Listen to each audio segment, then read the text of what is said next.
Evening. Wanted to talk a little bit about pride versus humility, or the being proud versus the being humble. Pride is defined as one's excessive ego or view of themselves or things they've accomplished or what have you. The Bible warns us several times about pride. For one, pride is one of the seven deadly sins that we're warned about. It's mentioned 58 times through the Bible, pride. And that, pride's characteristics are arrogance and boastful. Kind of like in Jeremiah 9, where he's telling us in 23 that, it says, "This is what the Lord says, let not the wise boast of their wisdom, let not the strong boast of their strength, let not the rich boast of their riches, but let anyone who boasts boast about this, that they have the understanding to know me, that I am the Lord who exercises kindness, justice, and righteousness on earth, for in these I delight, declares the Lord." And that's just one of them, where he's talking about pride and boastfulness. They don't have a part in our worship to God. Now, speaking of the worship, when we come to worship, we should do it with an attitude of humility. That's one's, how should I put that? I won't say a low self-esteem or maybe a lower view of oneself for the things that they can do or have done. And in Hebrews 12 and 28, it says, "Therefore, since we are receiving a kingdom that cannot be shaken, let us be thankful and so worship God acceptably with reverence and awe."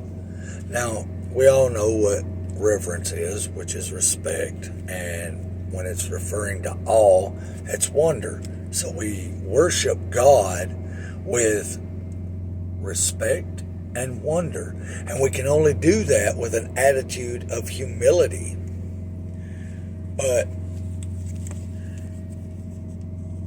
in far as the pride, now in 2 Timothy 3 and 2, there's another example that he talks about pride in the last days. And in just my opinion, the last days here, it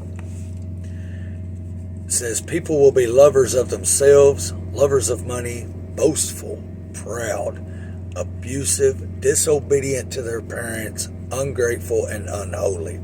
There's a few other verses that goes with that, and describing the last days. And all this that it's describing there in 2 Timothy, if you look around you, you see it everywheres today. Everywheres. And I was just thinking the other day, basically comparing us, the United States, to who? Sodom and Gomorrah. I believe we have confidently surpassed Sodom and Gomorrah. And I'm just like, why hasn't God destroyed this nation yet, as evil as it's got? Because everywhere you look, you see everything listed in those verses, and then some. So even more so, we should be coming to God in our worship, our praise, with an attitude of humility. In Romans, Paul opens up by describing himself as a servant. And the main characteristic of a servant is being humble. And in 2 Corinthians 12 and 7, he writes, "Or because of these surpassingly great revelations, Therefore, in order to keep me from being conceited, I was given a thorn in my flesh, a messenger of Satan to torment me.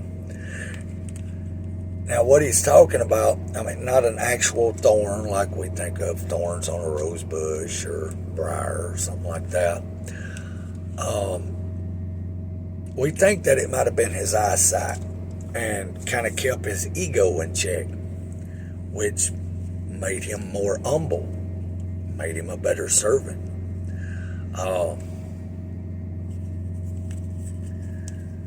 So, Paul says that several times in a lot of his writings. He describes himself as a servant. And like I said, the main characteristic is being humble. Now, in Ephesians 4:2, it says, be completely humble and gentle. Be patient, bearing with one another in love. So we're told to be humble, to humble ourselves in our worship with Him. Now in Luke 14:11, we're told that for all those who exalt themselves will be humbled, and all those who are humble will be exalted. So when we come to our worship with God, it needs to be done with respect and wonder. And we can only do that out of humility, being humble, not just to God, but with everybody around us, our brothers and sisters, people we don't know. It's kind of our Christian duty. Hope I gave you a little something to think about. Y'all have a blessed evening.